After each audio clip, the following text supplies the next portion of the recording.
time, but I will get into all that once we get into pop culture. But right now, let me dabble into this fantasy football life because we did have playoffs start last week in the Best of Bias Fantasy Football Invitational League 2022. God damn, that's a mouthful, but yeah, we did get that going. We had the playoffs this week. We had the 2 seed versus the 5 seed. Tay was the 2 seed, was able to beat Derek 159 to 114. Kyle, the 1 seed, lost to the 6 seed, Deshaun 138 to 87. So championship game is going to be the 2 seed Tay versus the 6 seed Deshaun. Consolation bracket. Last week's scores. I was the 7 seed playing against the 12 seed Damon. I won 134 to 128. Dijon, the 8 seed, was playing against Yancey, the 10 seed. He lost 120 to 112. Yancey was able to pull that out. Jason beat John. Jason was the 11 seed. John was the 9 seed. Lost 119 to 87. So John might be able to keep that last place trophy because he lost to Damon, who was in last place, and then he just lost to the second to last place team. So I think he's gonna have to deal with the last place trophy partner. Jeremy, the 3 seed, lost to Sean, the 4 seed, 127 to 112. So with all those results being said, the next week, during week 16, we do have the championship. Like I said, the number 2 seed Tay versus the number 16 Deshaun.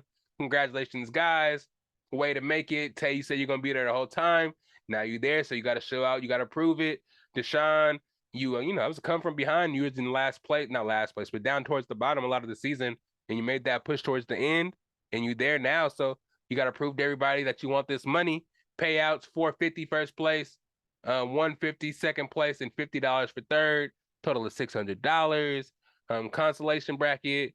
You got me versus Yancey, 7 versus 10 seed. Dijon versus Damon, 8 versus 12 seed, and Kyle versus Derek, 1 versus 5 seed. After this, we'll see what the standings are, final standings for the season. I know Jason is probably going to end up in 11th, and John's going to end up in 12th. But, what I'm saying? It's been a good season. I mean, I'm kind of disappointed that I'm spitting everywhere, that I'm not in the championship and stuff like that, but I'm not going to be a hater. I know y'all worked hard and y'all were there for the draft. You guys picked your teams. Everybody stayed true to form and nobody punked out and had us auto pick for you and all that shit. Everybody participated and everybody was live in the waivers. We ran into some snafus along the way, but we fixed that up and we still kept the integrity of the league. And I respect that. And I'm happy to say that I was a part of the league and I'm happy to be running the league, and I'm going to do it again next year. I'm going to keep it going. Best of Bias Invitational League. We're going to keep it going over and over and over. We will try different kind of formats, dynasty. I've heard of a bunch of different kind of leagues. So, a bunch of different types of ways to pick up waivers and a whole bunch of shit that will kind of alleviate some of the concerns that people do have throughout the season. And I'm going to do what I can to improve as a commissioner as well. May pass out some commissioner mods or some tags to some other people so they can help out as well, so it's not all on me.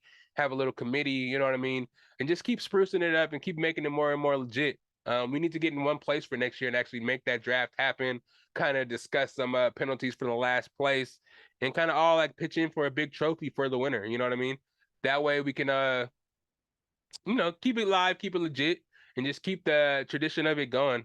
Because the last couple of years have been cool. Though I didn't win this year, you know what I'm saying? It was very, very fun, and I'm still in some other leagues, and I possibly still could win. But me running my league and being able to, not control it, but run it and see everybody, blossom as a fantasy football player. I got my platinum status over there on Yahoo to see y'all profiles out there grow and see what y'all got over the years and see what status y'all got, man. It's all fun and games.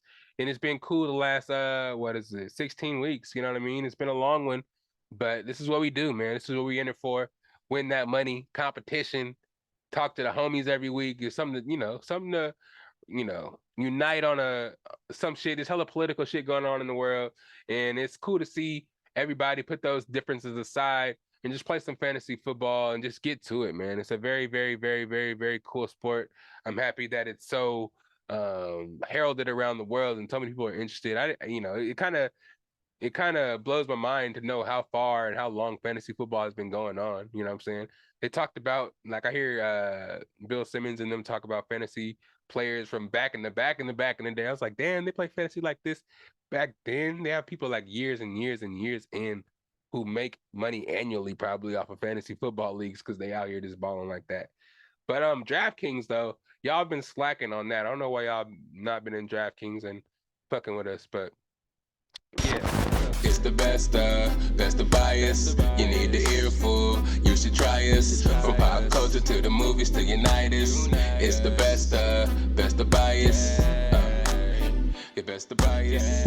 Yeah, it's the best of bias. You are now listening to the Best of Bias podcast.